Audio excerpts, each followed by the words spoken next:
Ok, bien, entonces empezamos. El efecto del grupo de pilotes. Recuerden que los pilotes no trabajan, o los pilotes diseñados para cimentaciones, no trabajan de forma individual, sino que trabajan a través de grupos de pilotes. Y la cantidad o el número mínimo de grupo de pilotes debe ser 3 por un tema de estabilidad. ¿Ok? Así que vamos a plantear ciertas consideraciones. Deben considerarse de una manera similar al grupo de pilotes hincados. Sin embargo, debido a la diferencia de los métodos de construcción y, y los impactos asociados por los suelos, los factores de eficiencia van a ser ligeramente diferentes a los pilotes hincados, ya que durante el hincado lo que se va a generar es mayor fricción lateral. Para los suelos sin cohesión, ASTO recomienda utilizar una eficiencia del 65% cuando el espaciado es 2.5 veces el diámetro del pilote y utilizar una eficiencia de 1 cuando el espaciado es mayor o igual a 4 veces el diámetro.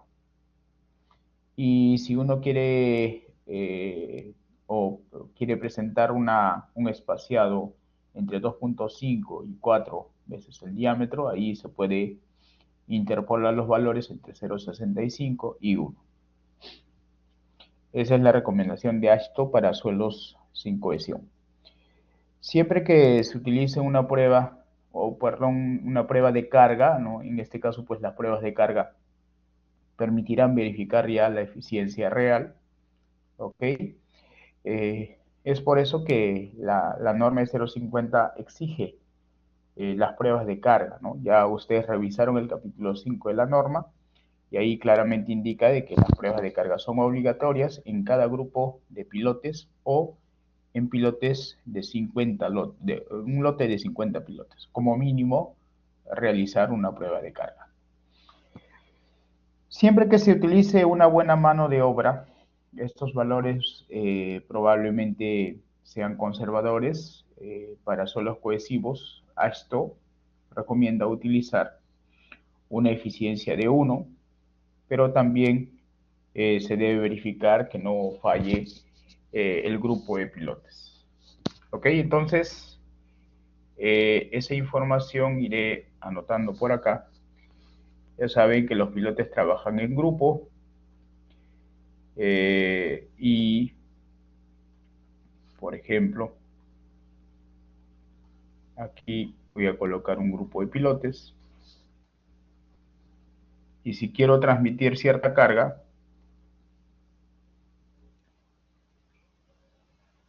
tengo que considerar el efecto del grupo de pilote. ¿Ok?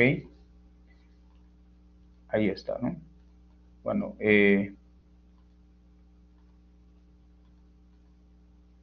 ya. Este es el grupo de pilotes en el cual vamos a aplicar una carga de servicio. Esta carga de servicio debe ser transmitido por todo el grupo, todo el sistema. Una carga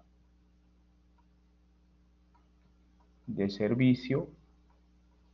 Entonces recuerden que la carga de servicio debe ser menor o igual que la carga admisible.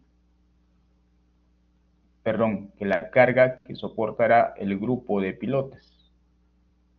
Y esto a su vez es el número de pilotes multiplicado por la eficiencia y por la carga admisible del pilote individual. ¿Ok? Se debe verificar eso. El cumplimiento o verificación por resistencia. ¿Ok? Y en este caso, esta es la carga de servicio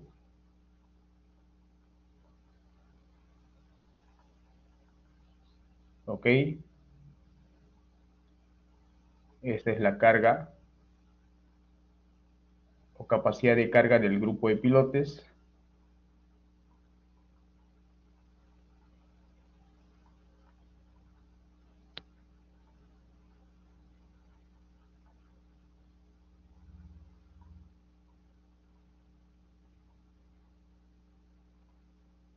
Esta es la capacidad de carga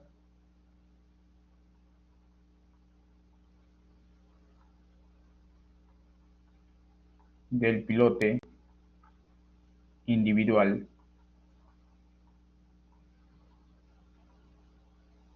N es el número de pilotes y esto siempre va a ser mayor o igual que 3.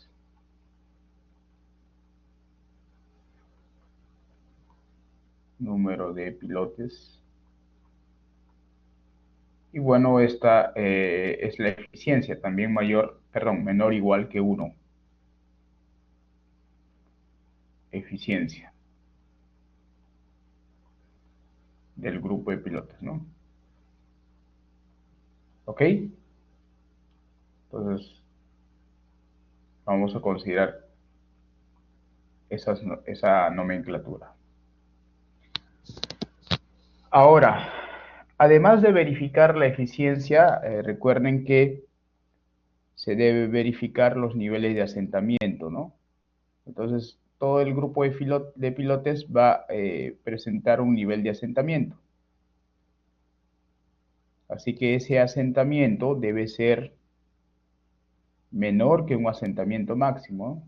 El asentamiento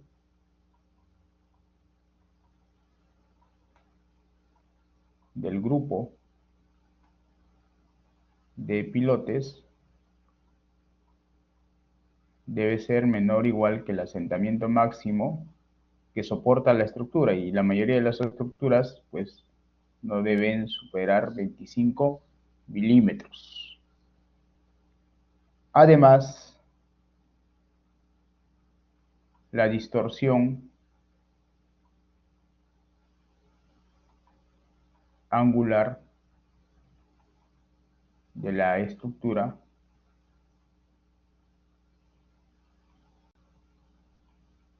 no debe superar 1 en 500, ¿no? Y así garantizar de que no se generen grietas en la estructura. Esos son los criterios de verificación por servicio que lo veremos en la siguiente semana, ¿ya? Pero desde ya les voy adelantando. Entonces, algunas recomendaciones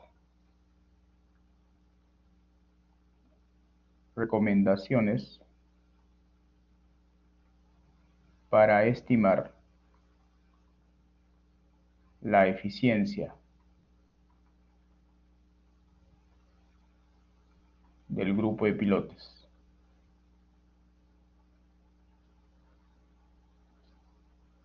Según la AASHTO,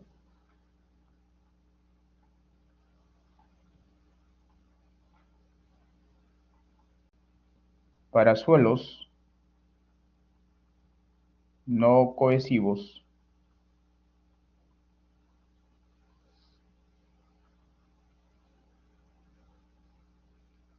la eficiencia va a depender de la relación del diámetro o del ancho y de la longitud o profundidad de empotramiento, ¿no? ¿Ok? Esa profundidad se mide desde acá en la superficie o desde, bueno, D. Entonces, para suelos no cohesivos, si el espaciado, la separación entre eje y eje de pilotes, entonces, cuando el espaciado S es igual a 2.5 veces el diámetro, entonces la eficiencia debe ser 0.65. Ahora, cuando el espaciado o separación entre pilotes es mayor o igual a 4 veces el ancho o el diámetro, entonces en este caso la eficiencia es 1. ¿Ok? Eso es lo que recomienda AASHTO. Y para suelos cohesivos,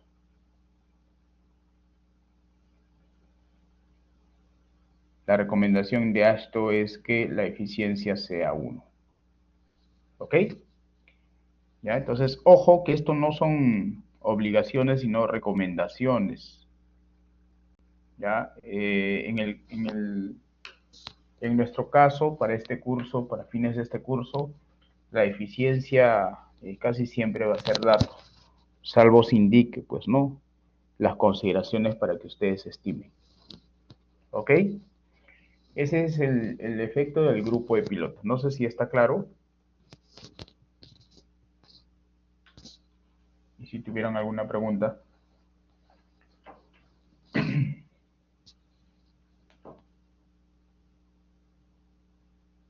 ¿Todo bien, jóvenes? Hasta ahora todo bien, profesor.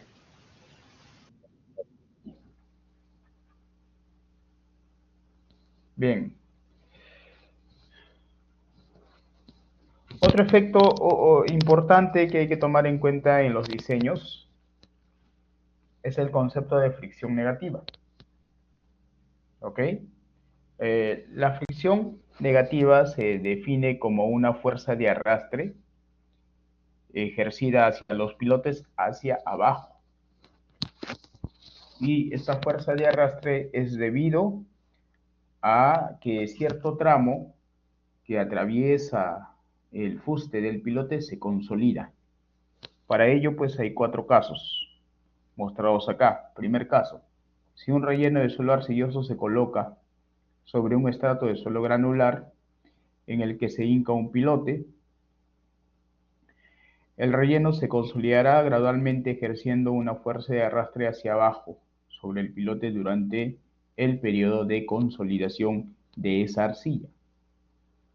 El segundo caso, si un relleno de suelo granular se coloca sobre un estrato de arcilla blanda, este suelo granular ejercerá una carga que consolidará al estrato subyacente de arcilla. Entonces, esta consolidación causa una fuerza de arrastre al pilote hacia abajo. El tercer caso, si existe un relleno de suelo orgánico por encima del estrato donde está hincado el pilote, este suelo orgánico se va a consolidar gradualmente debido a la alta compresibilidad propia del suelo orgánico, ejerciendo una fuerza de arrastre al pilote hacia abajo. Y finalmente, el descenso del nivel freático causa también un efecto de incremento de presión de poros. Y este incremento de presión de poros va a consolidar a los estratos de arcilla, arrastrando al pilote hacia abajo. Entonces, esa condición hay que considerarla dentro de los diseños. ¿Ok? De manera general podemos decir lo siguiente. Si yo tengo un pilote que de alguna forma atraviesa un estrato de arcilla, digamos, qué sé yo, ¿no? Un estrato superior de arcilla. A ver. ¿Ok? Digamos que este estrato entre esas dos líneas es una arcilla. Y de alguna manera, esa arcilla en un momento dado se va a consolidar. ¿De acuerdo? Entonces, ¿qué sucede? Como este estrato de arcilla de espesor H inicial, de alguna manera se consolida, lo que sucede es que la consolidación va a provocar una reducción del espesor. ¿Ok? Haciendo de que después de la consolidación su espesor cambie. Entonces, ¿qué va a suceder? El espesor va a disminuir y esa reducción del espesor, ¿no?, hace que el pilote se desplace hacia abajo. Entonces aquí vengo y muestro pues un esquema antes de la consolidación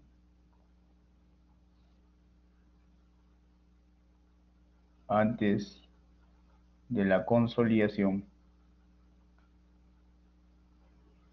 Esta es una arcilla o suelo orgánico blando. Entonces, después de la consolidación,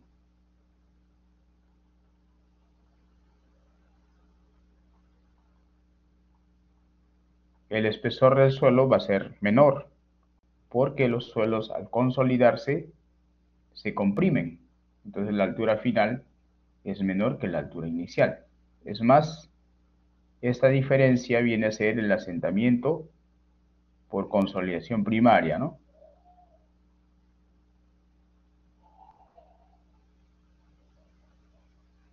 Por consolidación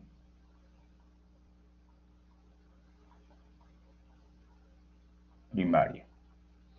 Ojo que el estrato de arcilla no necesariamente se puede encontrar en la superficie. También se puede encontrar en las inmediaciones a lo largo del fuste.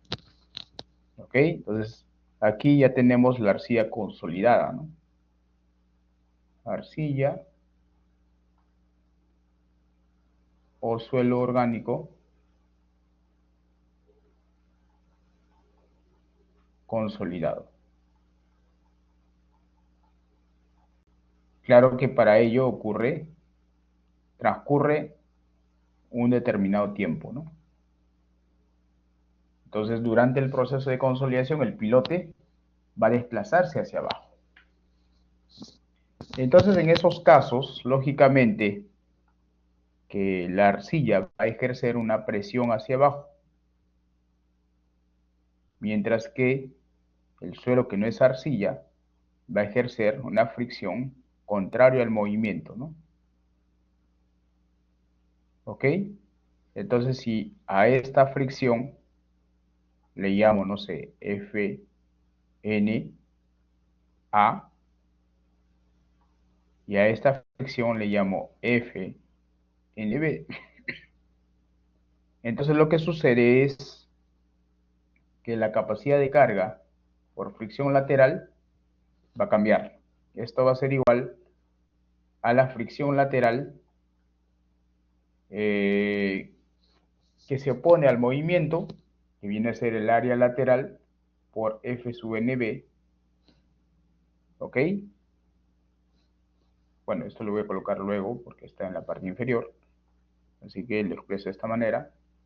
Primero, la fuerza de arrastre, que está el área lateral multiplicado por la fricción unitaria producida por la arcilla consolidada, pero se coloca en signo negativo porque es una fricción de arrastre hacia abajo.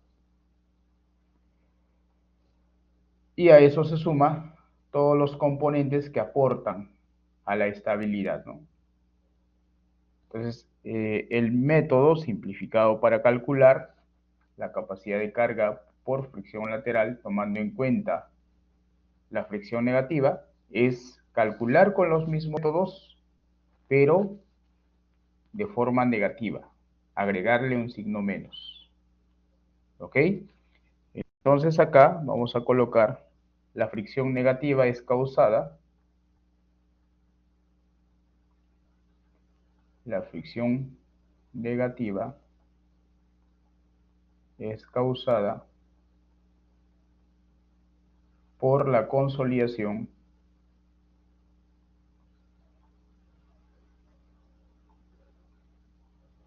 de algún estrato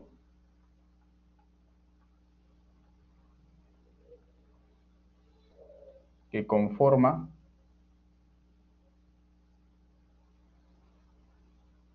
el fuste del pilote. ¿Ok? Y la fricción negativa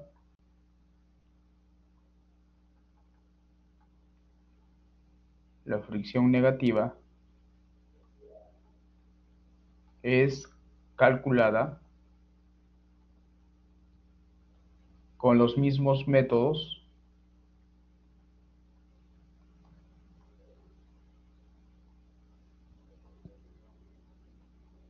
de cálculo de fricción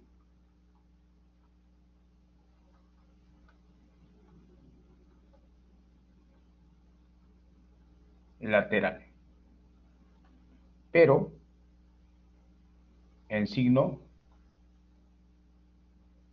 negativo. ¿Ok? Tal como presentamos pues en la ecuación para el cálculo de fricción lateral. ¿Ya? Esa es la condición. No sé si eso está claro.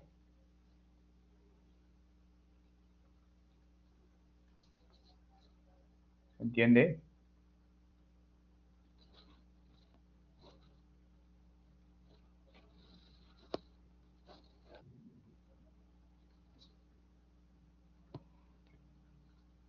Ya, ok. Finalmente, otras consideraciones de diseño.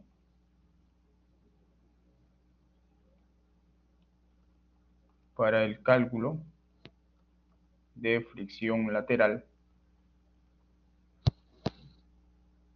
Primero, hay ciertos estratos que no se consideran en el cálculo, y eso lo indica la norma de 0,50. Cuando se trata, por ejemplo,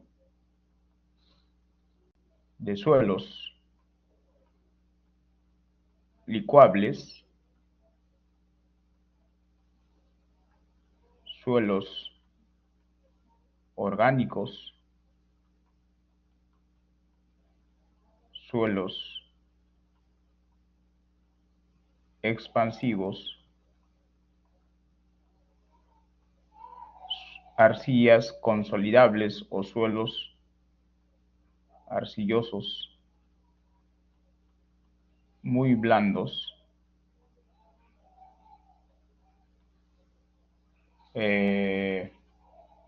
suelos por acá, bueno, más abajo, suelos erosionables y similares. Bueno, hay varios, ¿no? ¿Qué sucede en estos casos? En estos casos, la fricción lateral es cero. O sea, estos suelos no hay aporte de fricción. No es que no haya, no se considera. No se considera. Bueno, en todo caso voy a colocarlo acá. En el cálculo de capacidad de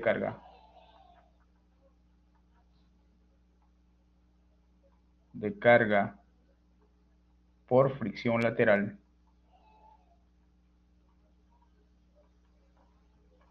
no se considera el aporte lateral. ¿De acuerdo? Porque los pilotes deben ser diseñados para la peor condición. Entonces, si tengo ciertos estratos conformados por cualquiera de esos suelos, entonces se considera que la fricción lateral es simplemente cero. ¿De acuerdo? Finalmente,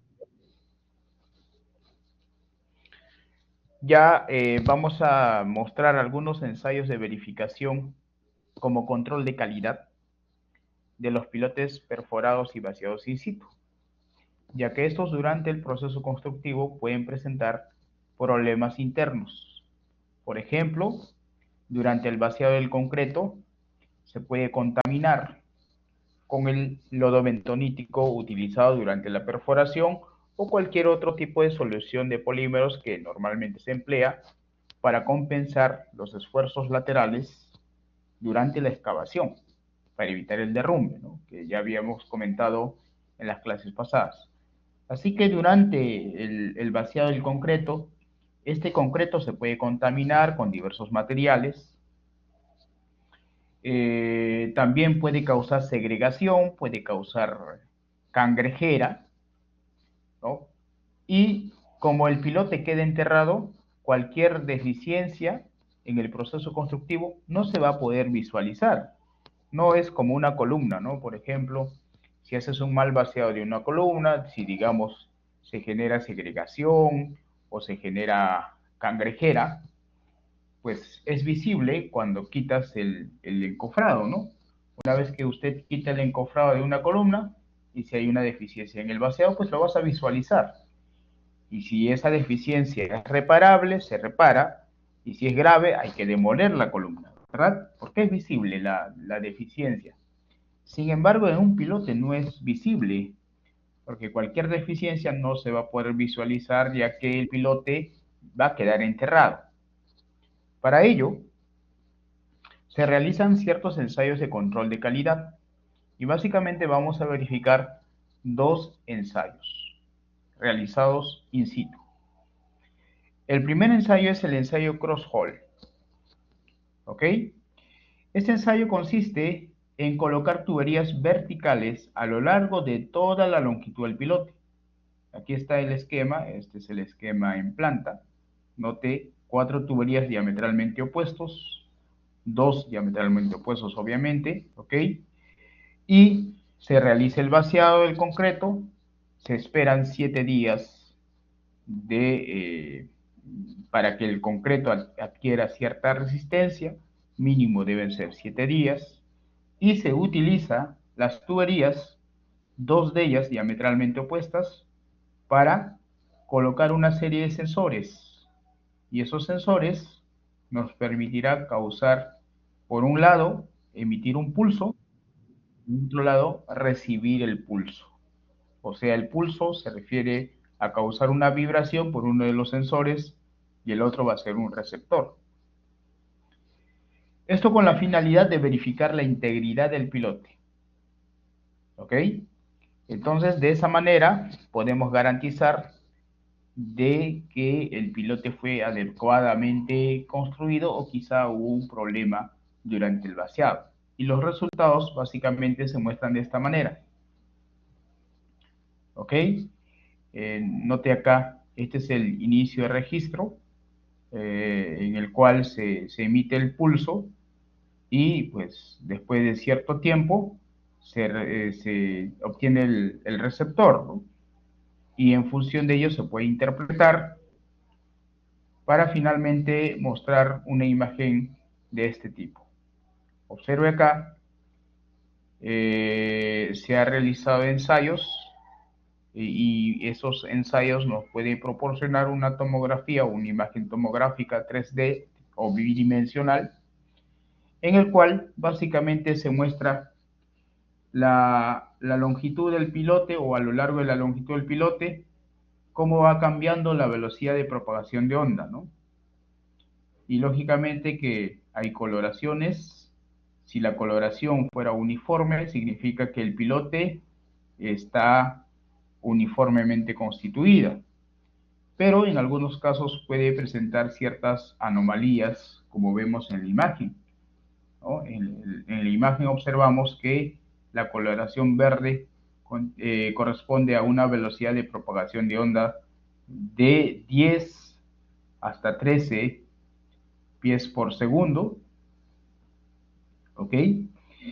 Si el pilote sería un material homogéneo, pues toda la estructura presentaría la misma coloración. Sin embargo, en cierta zona hay una coloración que puede llegar hasta 7, ¿no? Eso significa que en esta zona posiblemente hay un problema. Hay un problema de segregación, hay un problema de cangrejera o incluso puede haberse contaminado el concreto con algún otro material de menor resistencia. Recuerden que la propagación de ondas de un material depende o está relacionado con la rigidez. Y si la velocidad de propagación disminuye, significa que en esa zona la rigidez es menor. ¿Ok? Entonces eso permite verificar la calidad de los pilotes. Ojo que esto no ocurre en los pilotes hincados, ¿no? Porque los pilotes hincados son pilotes prefabricados, ¿no? Entonces, pues no hay problemas problemas constructivos de este tipo, pues en un pilote hincado, solamente existen en los pilotes excavados. El otro ensayo es el ensayo sónico de integridad. Este ensayo permite verificar la longitud del pilote. ¿Ok? Básicamente para garantizar el metrado, ¿no? ¿En qué consiste? Este ensayo de integridad de pilote consiste en aplicar un golpe a través de un martillo en la superficie del pilote y diametralmente opuesto se coloca un sensor. Entonces, ese golpe causa un pulso y ese pulso viaja a lo largo del pilote. Y en el cambio de rigidez, o sea, en la interfaz de la base entre el pilote y el suelo, se refracta ese pulso, rebota, y ese rebote es captado por el sensor. ¿De acuerdo? Entonces lo que se hace es, este sensor me permite captar el primer pulso y el segundo pulso, ¿no? El pulso de retorno. Y con ello, conocida la rigidez del concreto o del material, se puede calcular la longitud, porque el tiempo, lógicamente, va a ser medido. ¿Ok? Entonces, conocida la rigidez del material, puedes calcular la velocidad de propagación de onda. Medido el tiempo, pues puedes conocer la longitud. Y esa longitud va a ser igual a la longitud del pilote. De esa manera, se verifica los metrados, ¿no? ¿Ok? Y se aprueba, pues, ¿no? La buena ejecución de la instalación de pilotes. ¿Qué sucediera, por ejemplo, si usted realiza una prueba y por ahí el resultado muestra una cierta anomalía? En este caso, este pilote ya no se puede reparar. Imagínense cómo puedes reparar, no puedes reparar, porque es un pilote enterrado, ¿no? Lo que sí se hace, se descarta y al costado se coloca otro pilote. Tampoco puedes demolerlo, ¿no? ¿Para qué lo vas a demoler? Pese a que el pilote tenga una anomalía de este tipo, pero en realidad es más resistente que el propio suelo, ¿no? Entonces no tendría sentido demolerlo, sino más bien al costado se hace nuevamente la ejecución de un pilote, descartando este pilote. ¿Ok? Es eso. ¿Ya? Y como síntesis, el uso de métodos estáticos para determinar la capacidad de carga axial en pilotes perforados es muy similar. Básicamente son las mismas ecuaciones. La principal diferencia se debe a los métodos constructivos, afectando quizá la capacidad de carga por punta y fricción lateral únicamente en los factores, nada más en los factores, ¿no?, que se utilicen en el cálculo. Se han realizado pruebas de carga a escala real en pilotes perforados y los resultados de esas pruebas de carga se ha utilizado para desarrollar nuevos métodos empíricos y ajustar los parámetros utilizados en el diseño. Para pilotes de gran diámetro, el valor de Q sub n se reduce para mantener el asentamiento bajo control. Esto se debe reducir pues más o menos con un factor, ¿no? Recuerden, hay un factor de reducción cuando los pilotes presentan mayor diámetro. Ese factor de reducción se puede calcular, ¿no? Justamente está acá. Aquí está, ¿no? Claramente dice, cuando los pilotes presentan diámetros mayores a 1,90 metros, se incorpora un factor de reducción. Eso es para evitar el asentamiento excesivo. ¿Ok? Y luego,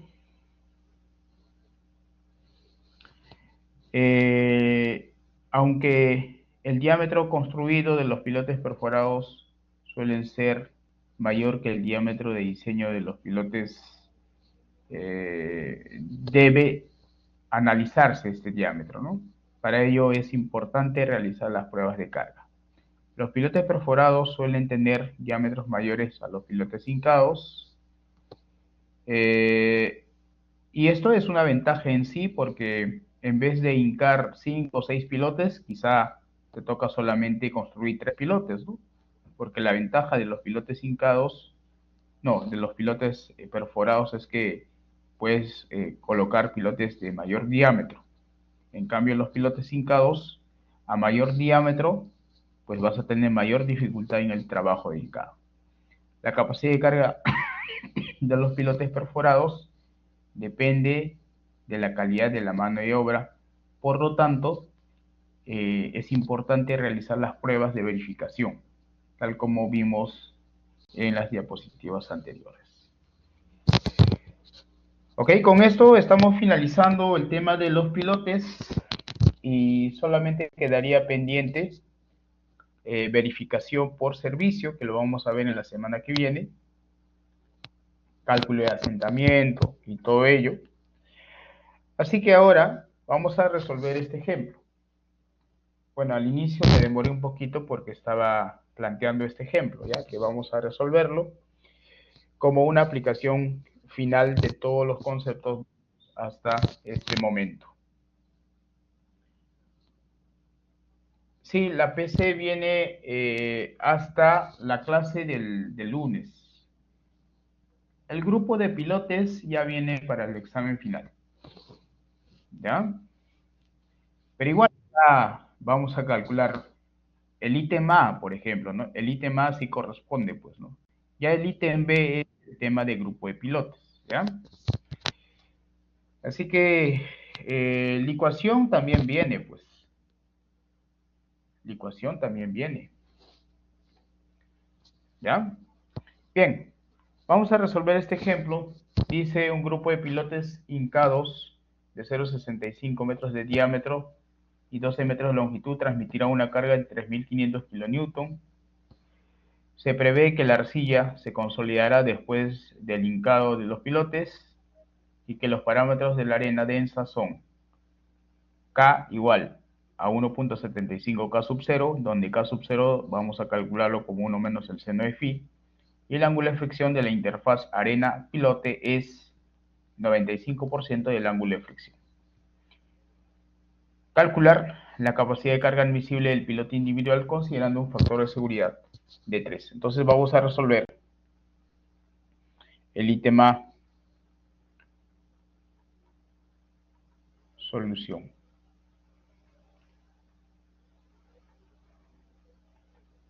Capacidad de carga. ¿Ok?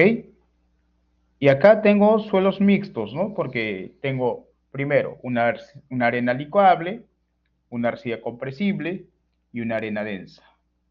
¿Ok? Según la recomendación anterior, los suelos licuables deben despreciarse su aporte en la fricción lateral. Por lo tanto, este primer tramo no va a generar ningún aporte en la fricción lateral. ¿Ok? Luego, tengo un estrato de arcilla compresible y me dice acá que se prevé que esa arcilla se va a consolidar. Y si se va a consolidar, va a causar una fricción negativa. Entonces, debo calcular la fricción lateral y restarlo, no sumarlo, sino restarlo. Y tercer tramo es una arena densa. La arena densa sí va a aportar a la fricción lateral, ¿no?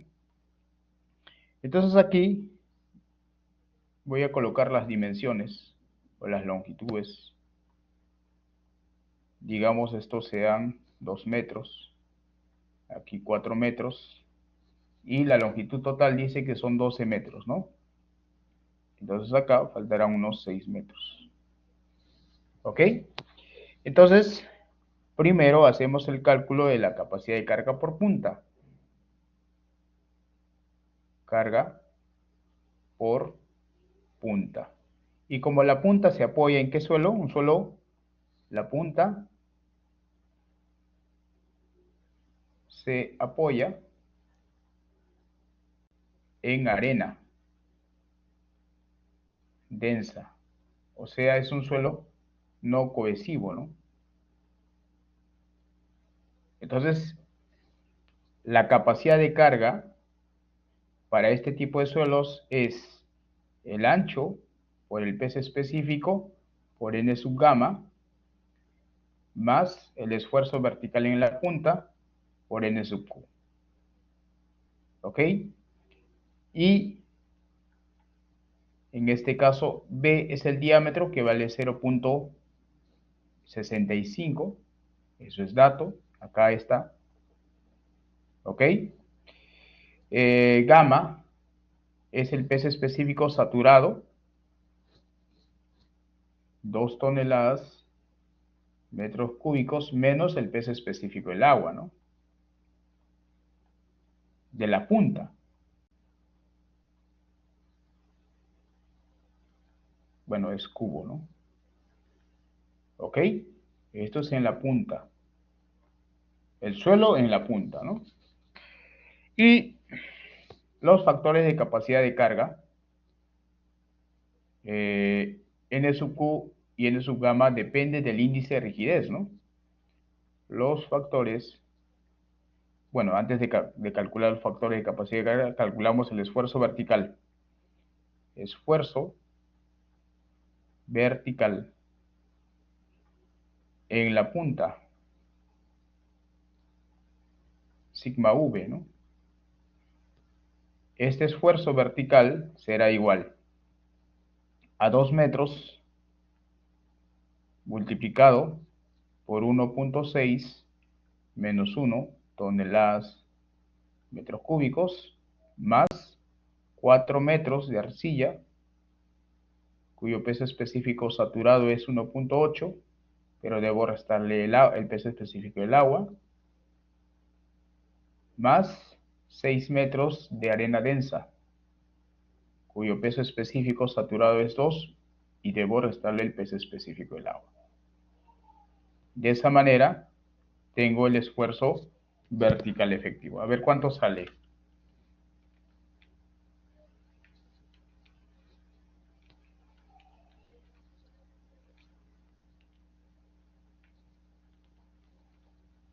$10.4, ¿sí? 10.4 toneladas metros cuadrados. ¿Ya? Entonces ya tenemos B, gamma prima, el esfuerzo vertical efectivo, y solamente nos falta calcular los factores de capacidad de carga. Factores de capacidad de carga. N sub gamma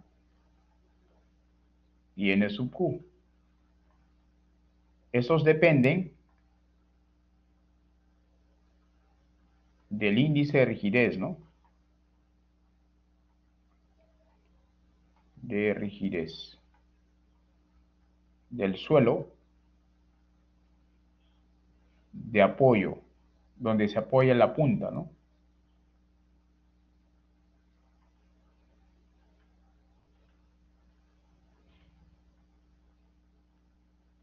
Entonces el índice de rigidez es igual al módulo elástico sobre 2 veces 1 más coeficiente de Poisson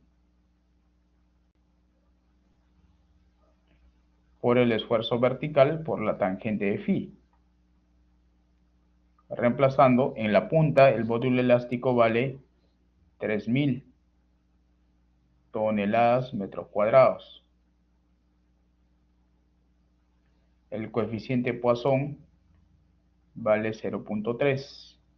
El esfuerzo vertical acabamos de calcular y eso vale 10.4 toneladas metros cuadrados. Y el ángulo phi vale 38. Y con ello tenemos el índice de rigidez. A ver, calculen.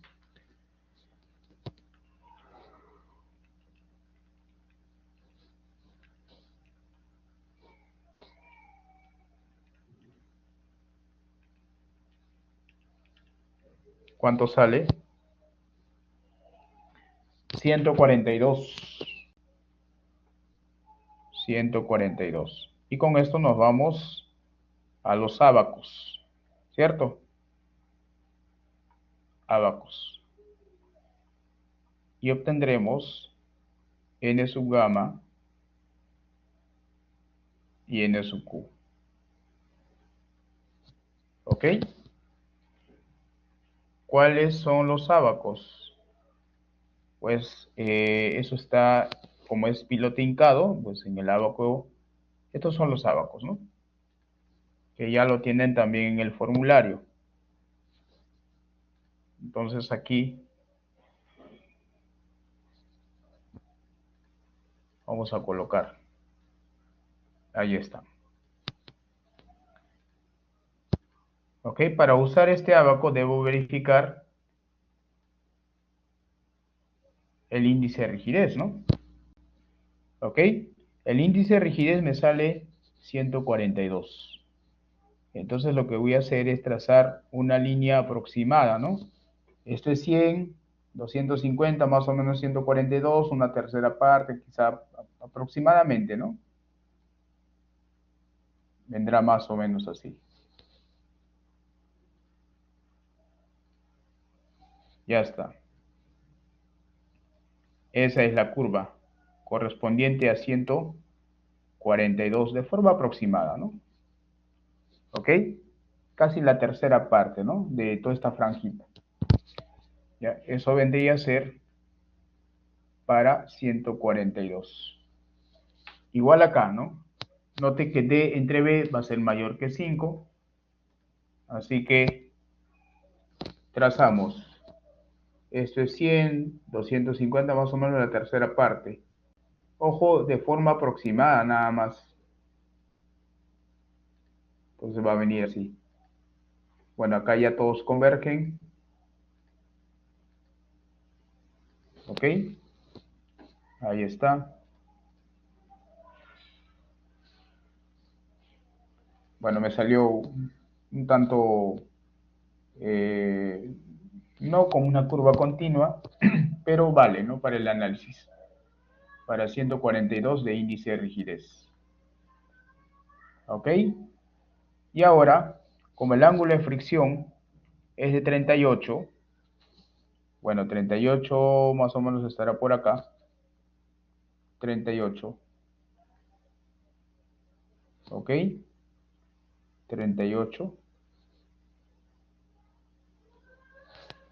Y trazamos una recta vertical hasta intersectar.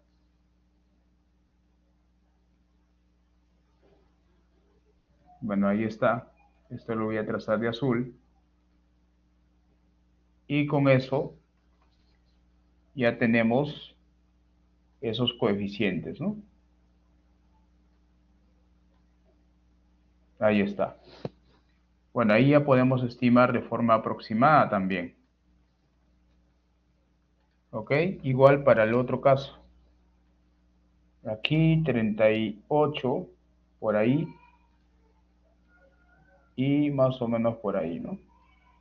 Bueno, ya puedo aproximarlo a 100 acá. Entonces, con ello ya tengo el valor de n sub gamma, que será 24 aproximadamente, y acá n sub q 100. ¿Ok? Entonces, esto vale 24 y esto vale 100. Finalmente, ya reemplazando la carga, B vale 0.6 metros por una tonelada metro cúbico, ¿ok? Multiplicado por 24 más el esfuerzo vertical nos salió, estoy reemplazando acá, en esta ecuación ya, o para no desfasarlo mucho, lo voy a calcular acá directamente, ¿ya? Entonces, Q sub n será igual a B, que vale 0.65 por una tonelada metro cúbico, multiplicado por 24 más el esfuerzo vertical calculado en la punta, vale 10.4 toneladas metros cuadrados por n sub q, que es 100. ¿Ok? Así que calculamos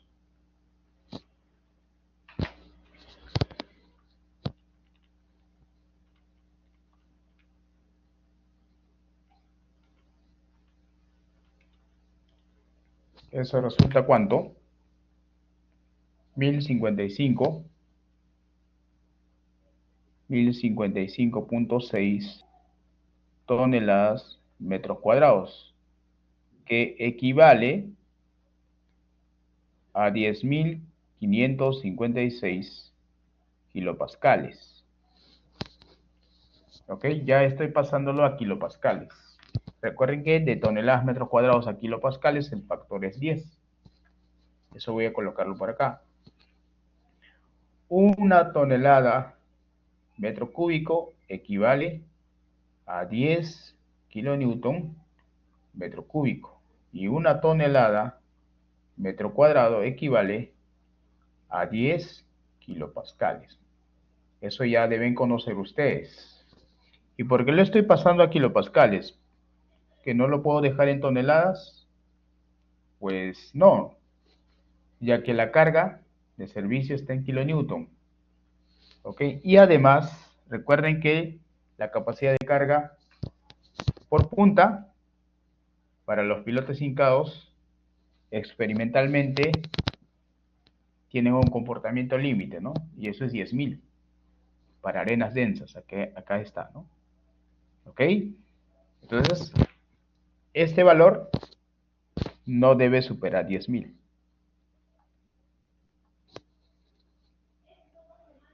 10.000. Por lo tanto, la capacidad de carga será 10.000. El menor, ¿no? Kilopascales. ¿Ok? Ahora sí, calculamos la carga nominal en la punta, que es el área de la punta por Q sub n. Y el área de la punta es pi por 0.65 al cuadrado sobre 4, ¿no? Multiplicado por 10.000 kilopascales. Y allí ya tenemos la carga en la punta. ¿Cuánto sale a ver?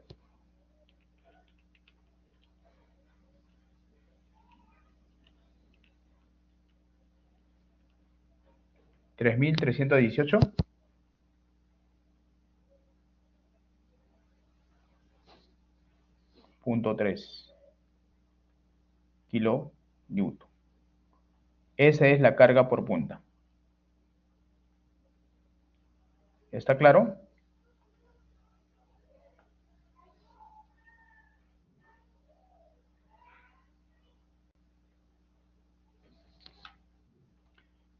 ¿Se entiende?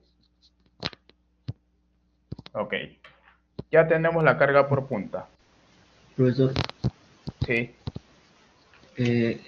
según la teoría, el cálculo mínimo es 10.000, ¿verdad? Si nos pasamos, sí, tenemos que poner 10.000. exacto, Ok. exacto. ¿Ya? Ahora vamos a calcular la carga. Ya hemos calculado la carga por punta, ¿no? Ahora vamos a calcular la carga por fricción lateral. Entonces acá, carga por fricción lateral. F sub n, ¿no?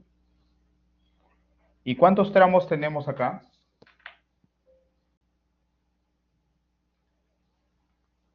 Nuevamente lo voy a copiar. Tenemos tres tramos. Recuerden que la capacidad de carga por fricción lateral se analiza por tramos. ¿Ok? Bueno, esto vale 2 metros. Es el tramo 1. Esto vale 4 metros. Este será el tramo 2. y este tramo vale 6 metros. El tramo 3. Ahora, ¿el tramo 1 aportará o no aporta a fricción negativa? ¿Qué dicen?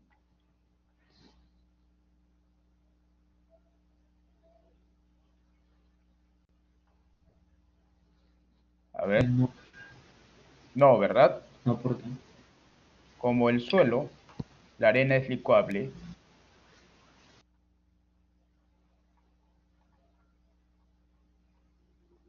entonces la fricción del tramo 1 simplemente será 0. ¿El tramo 2 aporta o no? Sí genera fricción, pero fricción Sí negativa. aporta. Claro, pero fricción negativa, porque la arcilla dice que se va a consolidar. Como la arcilla se consolidará, entonces causa fricción negativa. ¿Y cómo calculo esa fricción negativa? Con los mismos métodos que usted ya conoce. ¿De acuerdo? Pero la pregunta es, ¿qué método es el más adecuado? ¿Qué dice la teoría? Para suelos cohesivos se utiliza el método alfa. Para suelos no cohesivos o de forma general, si es que tengo los parámetros de resistencia, uso el método beta. En este caso, se utilizará el método alfa porque la arcilla es cohesiva. Además, nos dan la resistencia no drenada, ¿no? Esto ya es evidente que vamos a usar el método alfa. Y se utiliza el método alfa.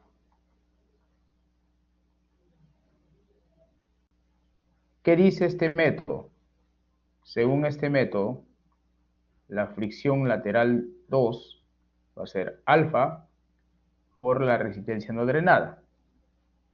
¿Ok?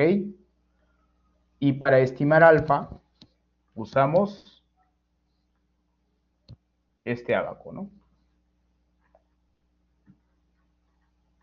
Este ábaco. Allí determinamos alfa. Entonces lo voy a copiar.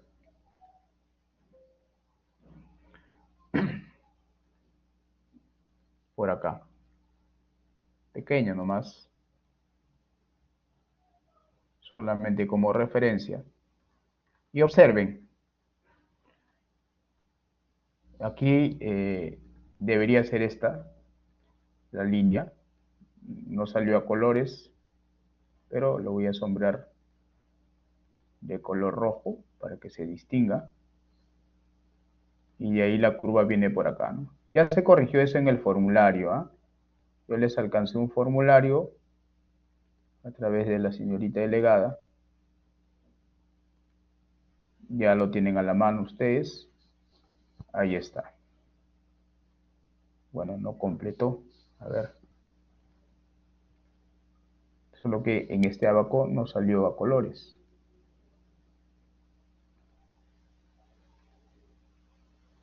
No, esa no es.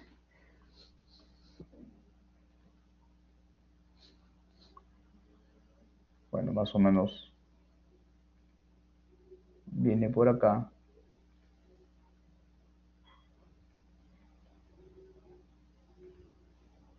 Así. Ya está. Esa es. ¿Ya? Entonces, como alfa, perdón, la resistencia no drenada es 25.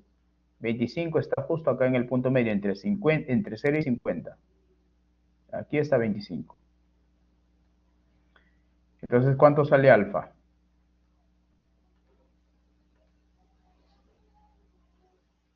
Sale 1, ¿no? 1. Prácticamente 1. Puede ser quizás que salga menos, pero yo asumo que salga 1. o quizás sale, no sé, 0.98, ¿no? Ya lo redondeamos a 1 porque eso es aproximado. ¿Ya? Asumimos que alfa vale 1. ¿Ya? Porque la resistencia no drenada es 2.5. Si esto lo convertimos a kilopascales, esto en kilopascales será 25, ¿no? Kilopascales. Con ese valor ingresamos acá. 25 kilopascales, entonces alfa prácticamente da 1. Entonces, dicho ello, la fricción en el tramo 2 será alfa, que vale 1, por la resistencia no drenada, que es 25 kilopascales. Y esto sale simplemente 25 kilopascales. Y recuerden, esto va a ser negativo, ¿eh? Por la consolidación. Debido a la consolidación, se colocará ya en los cálculos de forma negativa. Ese es el efecto de la Profesor, fricción negativa. eso pasa porque la ¿Cómo? arcilla está compresible, ¿no? Eso pasa porque la arcilla Exacto. está compresible. La arcilla, dice el enunciado, que la arcilla se va a consolidar después del hincado. Aquí está. Ok. La arcilla se va a consolidar, dice. Por eso causa la fricción negativa. ¿Ok? Ahora en el tramo 3 no puedo usar alfa, porque tengo los parámetros de resistencia, además es un suelo no cohesivo.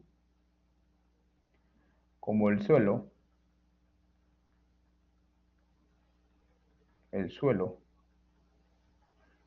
es arena, no cohesivo, ¿ya? Los suelos no cohesivos son los suelos granulares, pues, ¿no? Gravas, arenas y algunos limos. Los suelos cohesivos sí son las arcillas, las que tienen cohesión.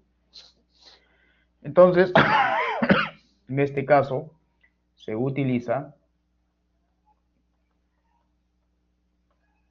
el método General, beta. beta. Claro, el método general, que al final es el método beta, ¿no? Entonces, esto es beta por el esfuerzo vertical, donde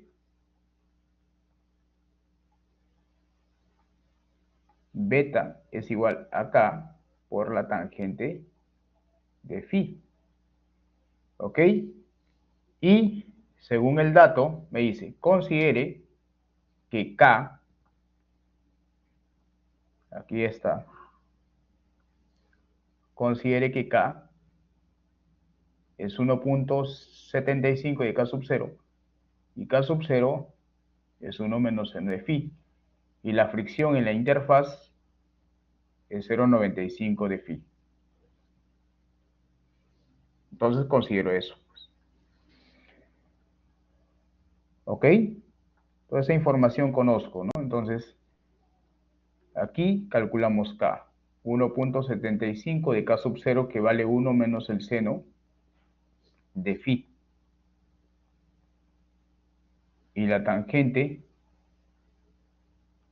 bueno, phi es el 95% de 38. A ver, calculemos.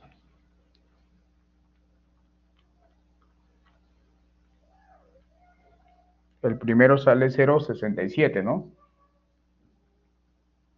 0.67. El segundo sale 36.1. Reemplazando, beta sale 0.67 por la tangente de 36.1. Y de esa manera ya hemos calculado el parámetro beta.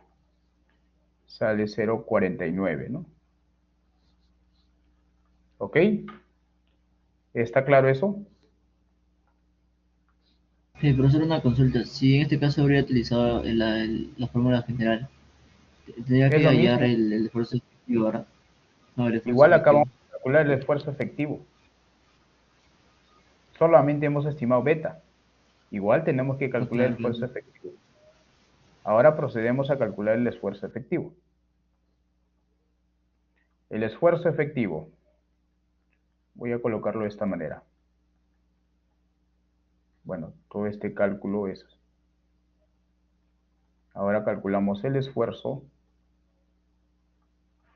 efectivo vertical. Y esto se calcula en la profundidad media.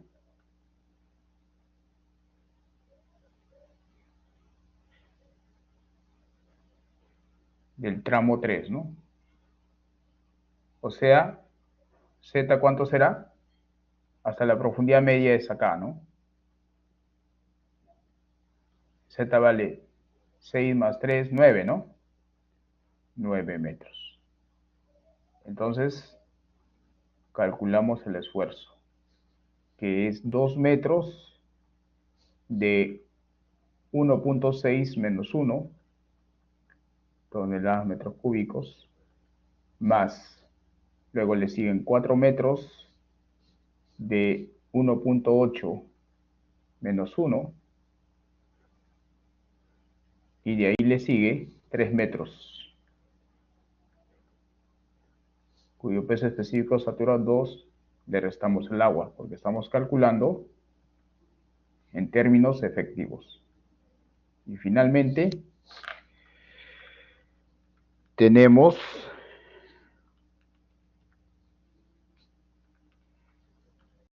7.4, ¿no? 7.4 toneladas metros cuadrados, que equivale a 74 kilopascales. ¿Ok?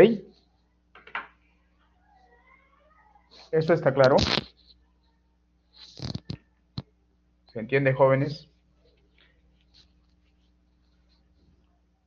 Sí, profesor, quedó claro.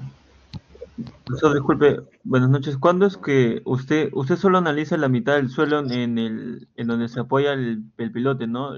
Los demás suelos no, ahí no lo analiza. No, estoy analizando por tramos. Estoy analizando en el tramo 3. En el tramo 3 estoy usando el método beta. Para ello necesito beta y el esfuerzo vertical efectivo. Entonces, este esfuerzo vertical efectivo es el promedio de la distribución de esfuerzos. ¿Ok? O sea, si graficáramos todos los esfuerzos verticales, aquí habrá un esfuerzo vertical y abajo un mayor esfuerzo vertical. Y va a tener un aspecto trapezoidal.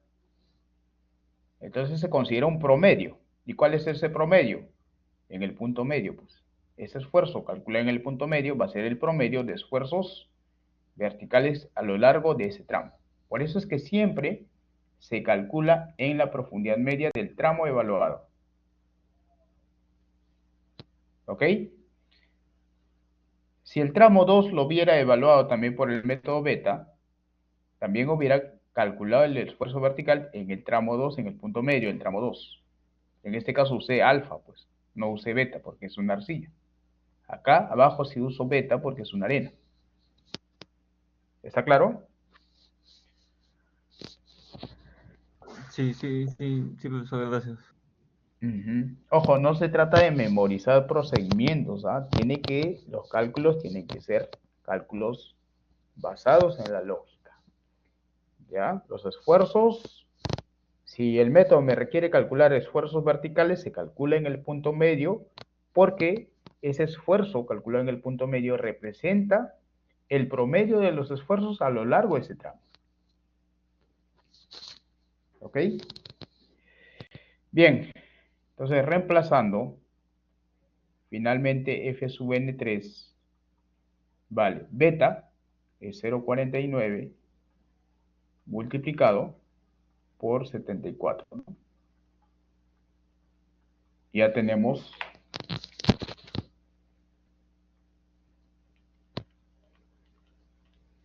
36.26 kilopascales. Entonces, ahora sí, tenemos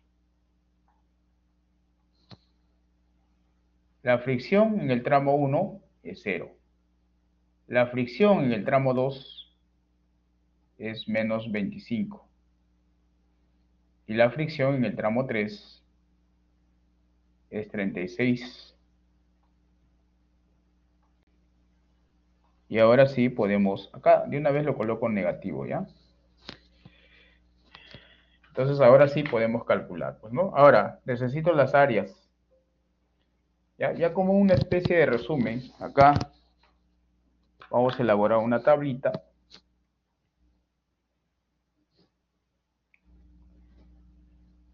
Insertamos una tabla para mantener un orden. Aquí el tramo, delta L, perímetro, el área lateral, el método, parámetro alfa, parámetro beta, resistencia no drenada, esfuerzo vertical, la fricción, ya 11 columnas, por si acaso 12 y 4 filas. Ya está.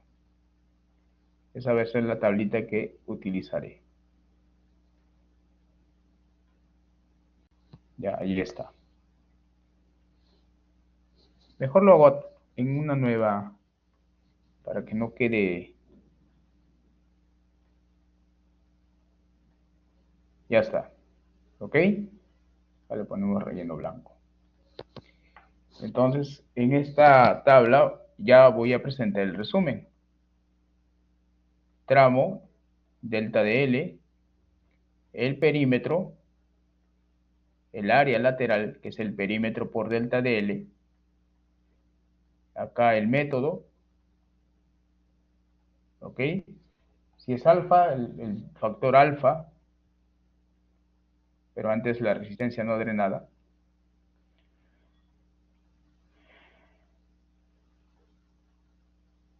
En kilopascales.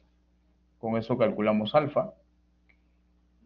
Y si es beta, uso el parámetro beta y el esfuerzo vertical. Y con eso calculamos Q sub n en kilopascales y finalmente P sub n, ¿no? En kilonewton. Bueno, el último ya me quedó. Entonces, el tramo 1, tramo 2, tramo 3. La longitud del tramo 1, 2 metros. La longitud del tramo 2, 4 metros. El tramo 3, 6 metros. Ahora, el perímetro. ¿Cómo calculo el perímetro?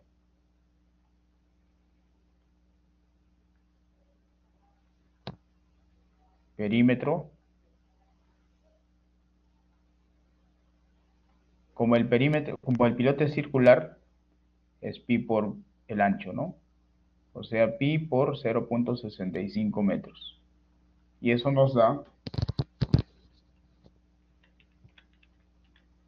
2.04. Eso va a ser una constante. Sí, 2.04. Y aquí el área lateral es 4.08.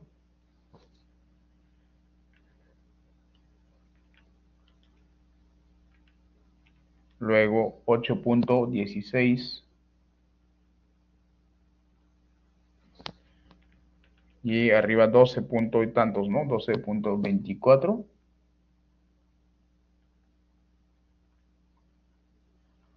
Ya. ¿Qué método estoy usando en el primer tramo? Ningún método porque licúa, ¿no? Es más, coloco acá, licúa, el suelo licúa. En el segundo tramo estoy usando el método alfa. En el tercer tramo el método beta, ¿no? La resistencia no era acá, no necesito nada. Es más, como licúa, la fricción es 0, por lo tanto, la carga lateral es 0. El método alfa necesito la resistencia no drenada, con eso hemos calculado alfa, y con eso calculamos la fricción lateral, ¿ok? En el segundo usamos beta, no necesito la resistencia no drenada ni alfa, pero beta sí hemos calculado y eso resultó 0,49. Y el esfuerzo vertical fue 74 en el punto medio, ¿no? Y con eso hemos calculado y resultó 36,26. Pero en el tramo 2 esto sale negativo, ¿no? Porque como se consolida va a causar una fricción negativa. Ahora lo que prosigue es multiplicarlo por el área, ¿no? ¿Ok? Multiplicamos estas dos columnas para obtener este de acá. Entonces, en el primero va a salir 0. En el segundo, 8,16 por 25 me sale menos 204. Menos 204. En el tercero, 12,24 por 36,26 me sale 443,8. Y finalmente hacemos la sumatoria y tenemos el resultado de 239,8 kilonewton. Y esa es la carga por fricción lateral.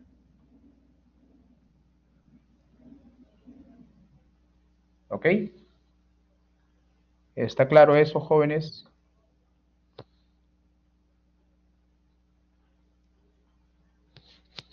¿Se entiende?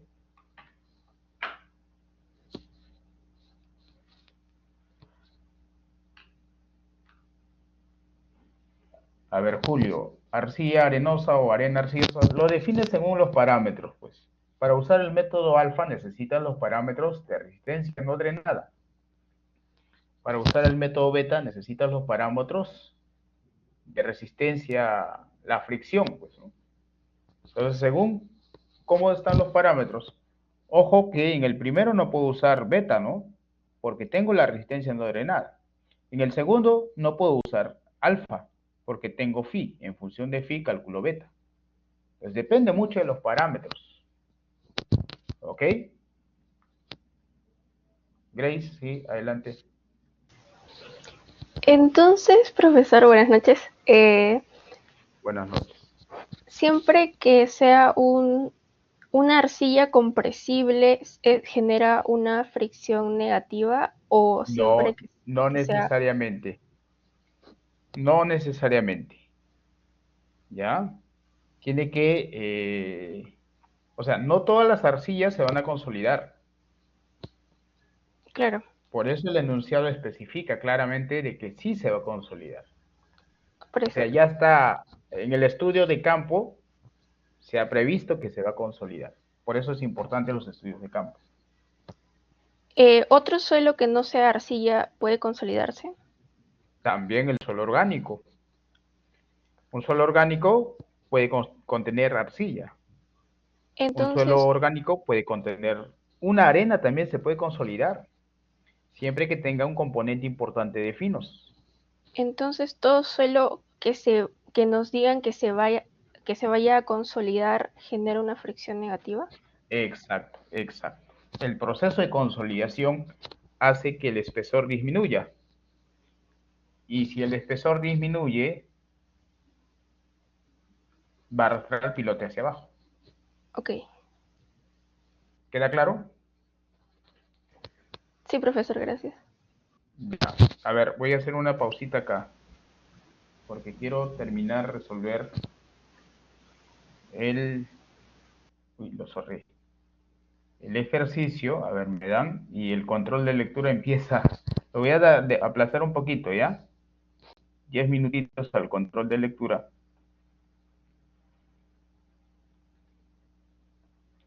A ver, un momento. Para culminar con el desarrollo del ejercicio. ¿Ya? Solo un momentito.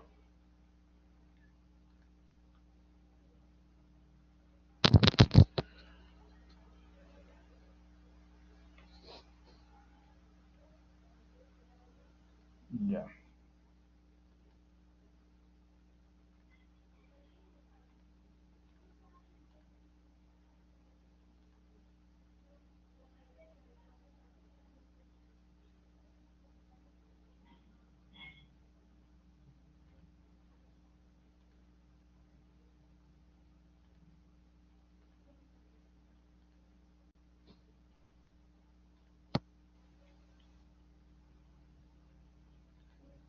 A ver, un momento.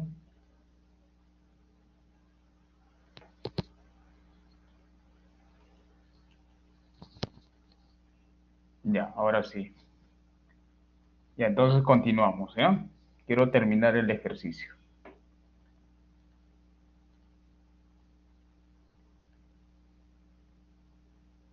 Ya. Entonces, ahora sí calculamos la capacidad de carga. Capacidad de carga nominal o capacidad de carga última.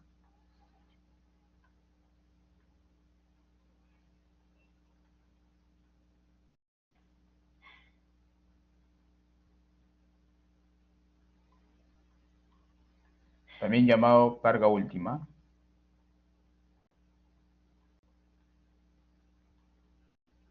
La carga nominal, P sub n, es la carga en la punta más la sumatoria, ¿no?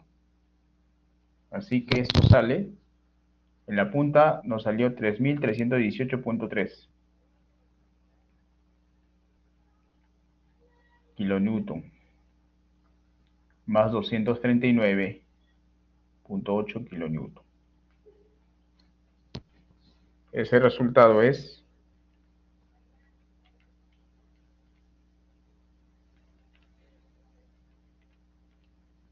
58.1. Y finalmente la capacidad de carga admisible.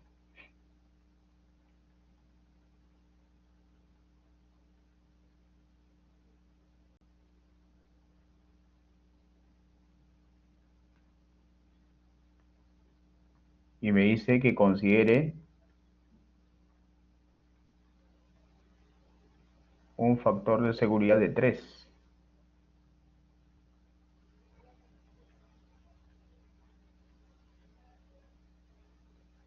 Y esto da como resultado 1186.0, ¿no? Ya, kilonewton. ¿Ok? Eso sería la respuesta del ítem A. Ahora resolvamos el ítem B. Número de pilotes.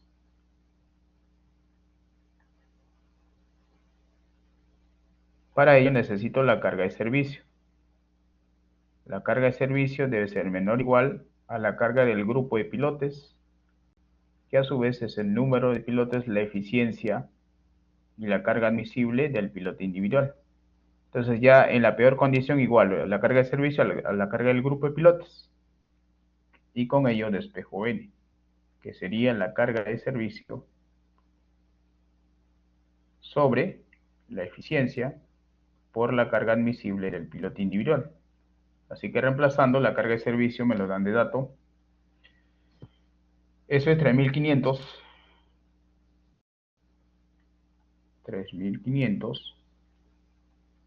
kilonewton. Y la eficiencia me dice, considero una eficiencia del 80%, 0.8, ¿no?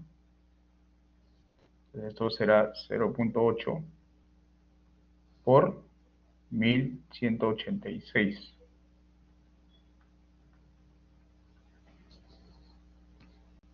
¿Ok?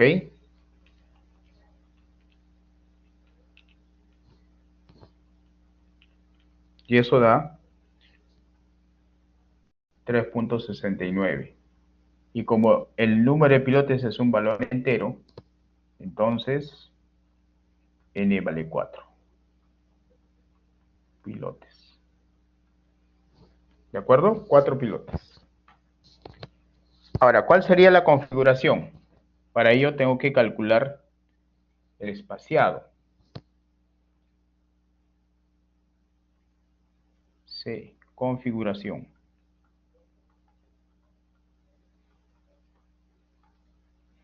Primero calculamos el espaciado de pilotes. ¿Y la norma qué dice?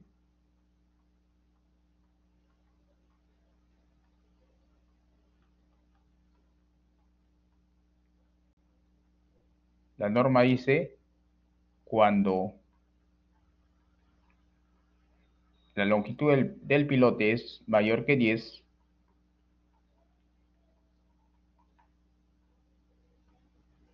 del pilote es, bueno, longitud del pilote L es mayor o igual que 10, entonces el espaciado vale 4 veces el diámetro. Eso lo dice la norma. Hay una tablita en el capítulo 5, ya han revisado, ¿no? La clase pasada también hemos revisado. Entonces, nuestro caso es eso, pues, ¿no? ¿Ok? Ahí nuevamente, a ver, norma 050. No lo ubico. En todo caso, está por acá.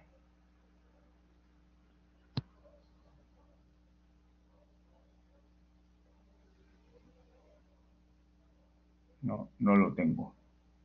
Bueno, ustedes lo tienen, ¿no? Formulario, sílabus. Ya, bueno, eso ya lo deben saber porque han leído. Entonces, en este caso,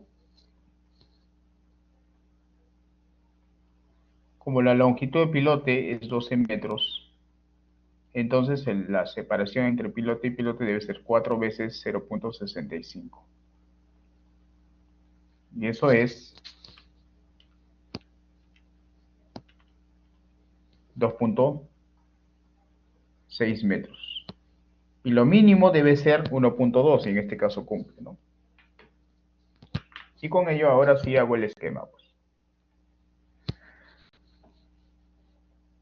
Presentamos ya el esquema.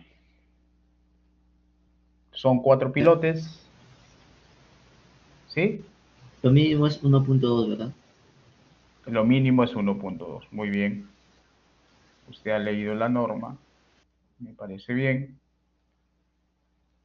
Y ahí está. Los pilotes hay que repartirlos uniformemente, a la misma distancia. Y acá, este va a ser el encepado, ¿no? Bueno, más o menos, ¿no? Relleno, le mando al fondo. Ya. Así quedaría. Los pilotes circulares y el espaciado, ¿no?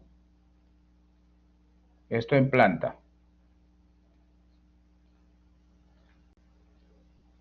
Y en perfil, bueno, este es el perfil estratigráfico.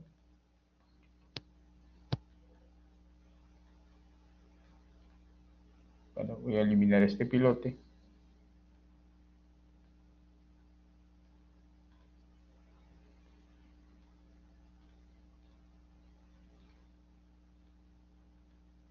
Quedaría, acá está el encepado. Ese es el encepado y, bueno, voy a tener vista de 2 pilotes, ¿no? ¿Ok? Quedaría, a ver, de esa manera. Bueno, algo así, ¿no?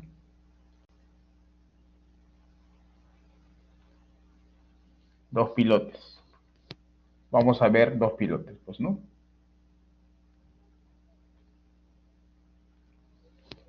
Quedaría así. Bueno, sería el esquema aproximado, ¿no? Y allí es donde se aplica la carga, ¿no? Aquí es donde usted va a aplicar la carga.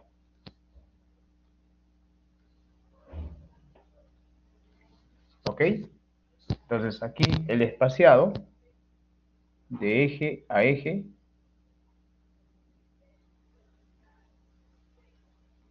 vale 2.6, ¿no? Y el diámetro 0.65. ¿Ok? Ese sería el esquema. Esto en planta y esto en perfil. ¿Está claro? Esta es la carga de servicio. 3.500. ¿Queda claro?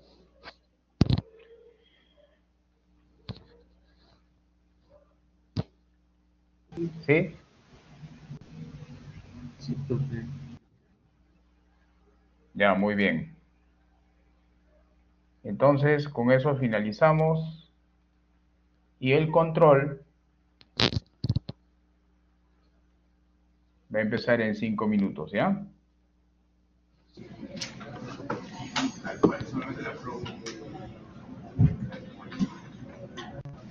Profesor, una consulta. ¿Cómo sé cuántos Sí. pilotos tengo que dibujar? ¿Cómo? ¿Cómo sé cuántos pilotos tengo que dibujar? Según la cantidad de pilotes que tiene. Nos salió 4, ¿no? Hemos calculado 4 pilotes. Usted dibujó como dos, pero es mirando No, frontalmente. no dibujé 2. No dibujé 2, dibujé en perfil. En perfil vas a Ah, ver claro. 2 nomás. Claro, claro. Ajá. Ya, profe. ¿De acuerdo? ¿Qué hubiera pasado si si la cantidad de pilotos hubiera sido 3? O 2, perdón. Recuerden Eh, que el número mínimo es 3. Tres. Si te sale menos de 3, usas 3. Este es el mínimo. Y el espaciado mínimo es 1.20. Si te sale 1.20. menos de 1.20, usas 1.20. Eso lo dice la norma. ¿Ok? Entonces, ¿cómo dibujaría un frontal de tres pilotes? O sea, ¿Perdón? para, ¿cómo dibujaría ¿Cómo? una, ¿cómo dibujaría los tres pilotes? Ah, de forma equidistante, ¿no? No hay mucho criterio ahí. Claro que hay cierta recomendación. Por ejemplo, si te salen 7 pilotes, ¿cuál sería la forma correcta para trazar 7 pilotes? Pues buscas una configuración equidistante, ¿no? Por ejemplo, tengo un pilote acá, otro pilote.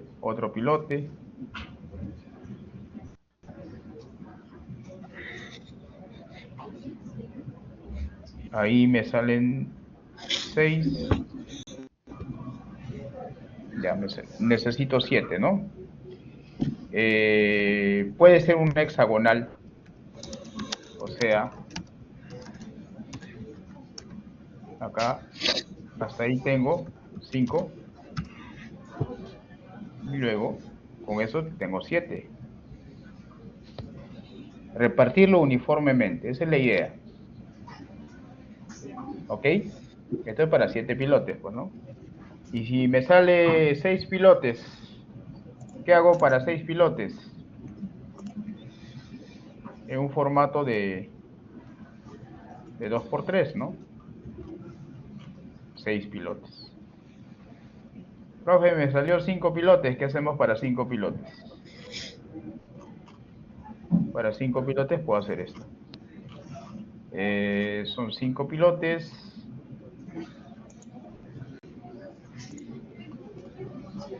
Dos por acá.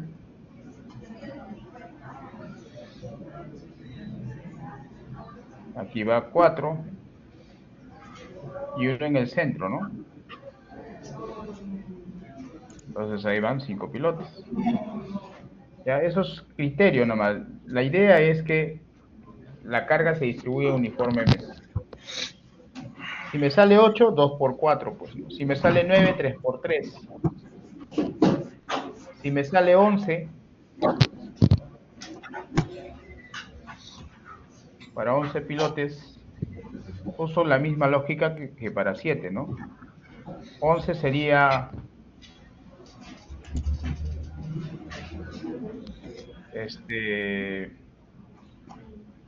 4 por 3, ¿no?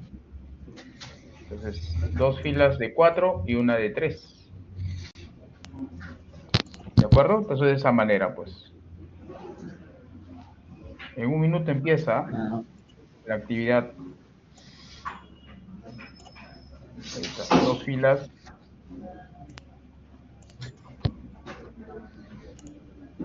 Así sería, ¿no? Así. 11 pilotos, ¿no? ¿Ok? yo creo que Bien. Ya estén atentos, ya va a empezar el control de lectura, ya lo visualicé.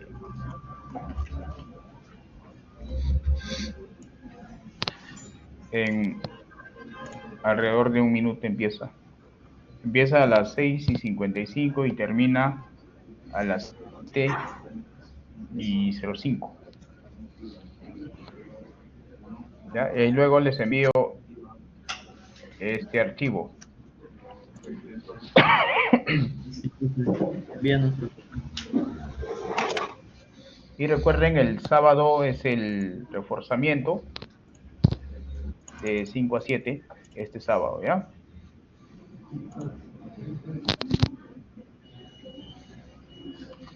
Ya. Me parece que ya pueden iniciar el control.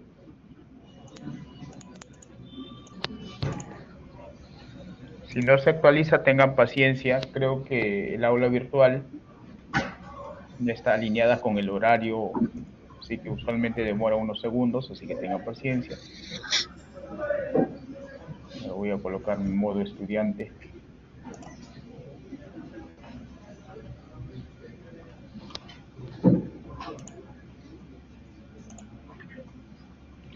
Ya está disponible, todavía no. Ya un momentito, hay que esperar.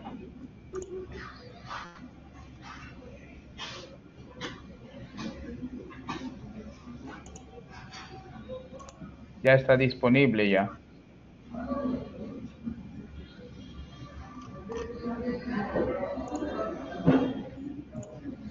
Ya inician su control de lectura, tienen hasta las 7:05.